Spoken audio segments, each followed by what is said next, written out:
আমি একটি হাদিসের প্রেমে পড়ে গেছি।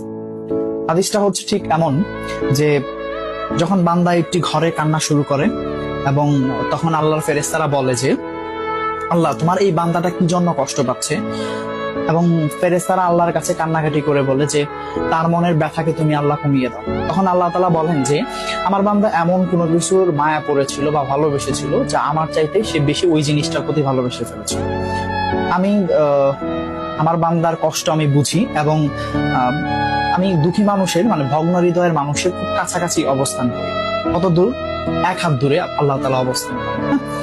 এবং আরেকটা কথা হচ্ছে ফেরেশতারা তখন বলতে থাকে আল্লাহ তুমি চাইলেই কি সেই বান্দার সেই অভাবগুলো তুমি পূরণ করতে পারো না?